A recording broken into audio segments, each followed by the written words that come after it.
Buchanan, when you were talking about the hub certification, you said that the main office has to be in a hub zone, and was it 35% of the employees?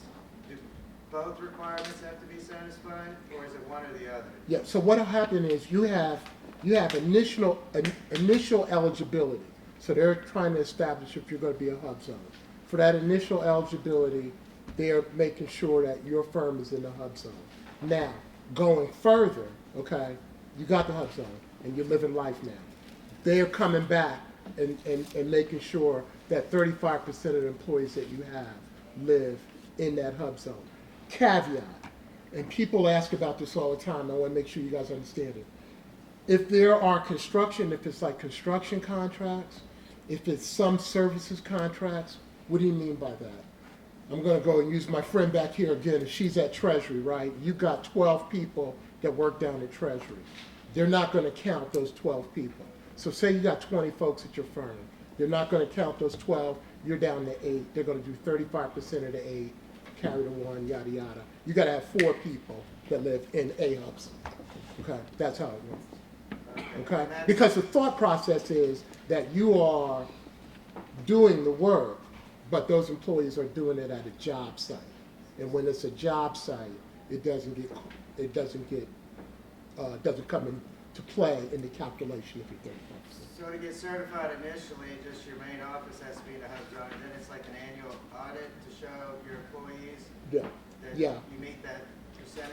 Yeah, and so what'll happen is, you can go right to our site, our hub zone map, just put in the location where you are, and it'll let you know if you're in a hub zone or not. Okay. Now, when you do that, I just want to let people know that you'll see a map, and the map will have some orange and sort of like a pale yellow and some gray. The gray is not hub zone. The orange it is a hub zone. Okay. And that pale yellow is what's known as a transition area. So what happens is, again, remember I was telling you the process is we're trying to pump this neighborhood up. So the neighborhood's doing better. So all of a sudden you'll see the neighborhood slide into that transition area. You still got 3 more years. 3 more years after that, that area is going to turn gray, and you're not going to be in a hub zone. Okay. Okay. We have a question here. Yes, the third-party certification for SBA. We mentioned it with the WPEO. That's me. Think briefly, but are there any other third-party certifications with the SBA? You can. Well, for the women-owned small business, there are 4 third-party certifiers, but for his other folks, I don't know. But for the women-owned small business, there are 4. In this territory, though, there are 2. Okay. And you, sir, Mr. Buchanan? Yeah, and so in the Women-Owned Small Business Program, you don't have to self-certify through a third party. We're believing you, okay? We're going to check you out, but we believe you, Okay. okay? So, it is a, and I was using the analogy outside. It's sort of like if you want to, at the end of the day, you have to eat. So are you going to go to a restaurant or are you going to cook it yourself? Right? We're going to check you out. Okay. Okay. Flip going here. Let's take the lady back there, and then you're next. Janice, we're going to bring you. Mr. Buchanan, the self-certification for women, small disadvantaged women-owned business, you were referencing that there is a category of, there's a classification of either projects, goods, or services that is now being identified so that the women-owned companies would be able to work closely with the government. Where would we find that? Is that also? It's on our site. Like all certifications, and I teach, that, right? But it's like all certifications, they kind of generate themselves on a need basis. And so there was a study done, and the study initially found that I think it was like around 92 or 3 NAICS codes that were underrepresented. And then that ballooned up to about 113. I don't know them off the top of my head, but I can tell you some obvious ones, like construction. You don't see a lot of women in construction. you know, things of that nature. So I don't know them off the top, but I'm sure you could get them off our site. Did he do a good job, Andrew? I'm done, thank you. Oh, okay, well, good, next one. My question is for you, Michael. You mentioned that the Maryland Department of Transportation certification is the official for the state, Yes. and that's accepted by By, Montgomery yes, County. Montgomery County. So I see, and I'm sorry if I missed this, but I see on your slides here, it said there's 4 different types of certification. Is there one in particular that's only accepted by Montgomery County? Minority Business That Enterprise? would be the Minority Business Enterprise Program. Is the one that's, okay. Yes, Yes. but we exclusively accept that, nothing else outside of Okay. that with the state. And that's the thing, this panel, I just also wanted to say thank you to you guys, because it's wonderful to have you all in the same room, because I've been to all your websites, I'm gonna check out yours. And so it's nice to have it all in one room where you can understand which ones kind of hit a couple of different certifications and can kind of grandfather, I don't want to use the word grandfather, count as a pre-rep elsewhere, because as a small business owner, we don't always have the money or the resources to go through so many different applications. So it's nice to see where if we do it here, we get opportunities with the Department of Transportation, and it also counts with Montgomery County. So I appreciate the information from you guys. No, good. And additionally, you could be considered for all 4 programs with one application. It's not 4 separate applications that That's you great to have know to as well. submit. One Okay. application, you could consider for all 4 programs. Okay. And all of our certifications count with Montgomery County. That's one of the reasons that we're all here. So just to let you know, reminded of that. And I fe- got that about second person in, and I appreciate that. Yeah. That was really good. Yeah, and we- federal- We all have MOUs. And federally, just as a tip, again, you know, I'm using that analogy of the golf clubs, right? The government is going to count contracts based on one of those certifications. But if you are a woman-owned small business that's also service disabled, they'll take credit twice. So you become more valuable. That's why So I you tell people to get in where you fit in, you know, as it makes sense, you know, but think about that going down the road. So his proposal could look exactly like yours, but you're woman-owned, service disabled, hub zone, and he's just a guy named Joe. I'm gonna call you. You're gonna get the word. You're gonna get the word. I just want to make reference to Something of something is better than nothing. something that we do accept. And that certification we accept from the federal government, SBA, is the 8A. Okay?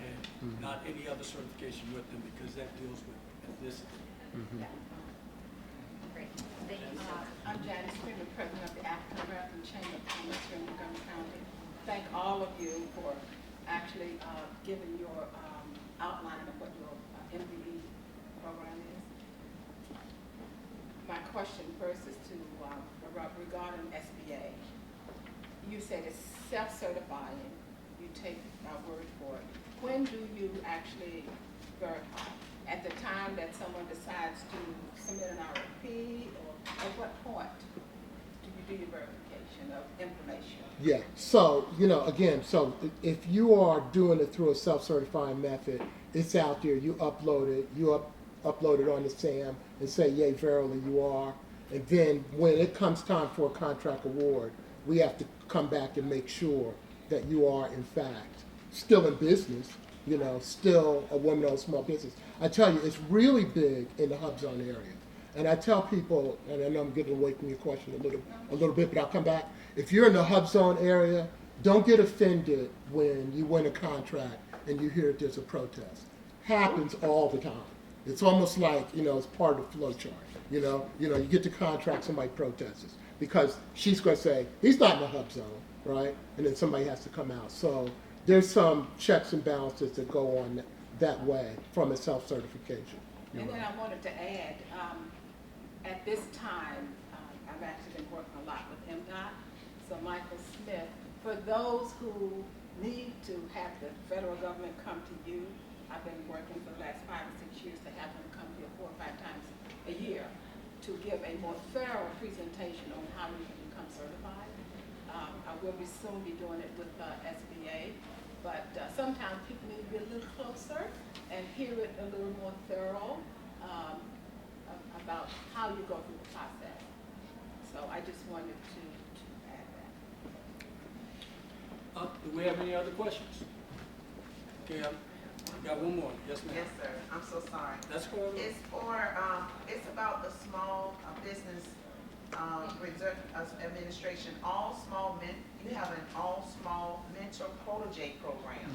I just wanted to, is that for everyone? And how do you Yeah. qualify So, for that? so again, think about it. Our mission is for the development, creation, expansion of small businesses. Small is defined by you in that NAICS code, right? So there could be a NAICS code that's very, very large, doing tens of millions of dollars, but technically you're still small. So what we're doing is, up until a couple of weeks ago, you had to be an 8A to have a mentor-protege agreement, okay? Now what we're saying is we're opening it up for all of those other ones that I mentioned. So you can have a woman-owned mentor-protege. You can have a service-disabled mentor-protege. You can have a hub zone mentor-protege, like that, okay? So it allows like companies to get together and join forces in terms of going down that road toward contracting.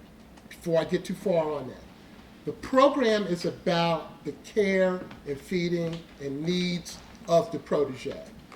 So if you guys ever are getting to that point where you're putting a package together, do not lead with, I'm looking forward to doing contracting with so-and-so and so-and-so, because they're going to throw it back, right? We need to hear that you are looking at doing what you need to do to make sure Allison is successful as a protege.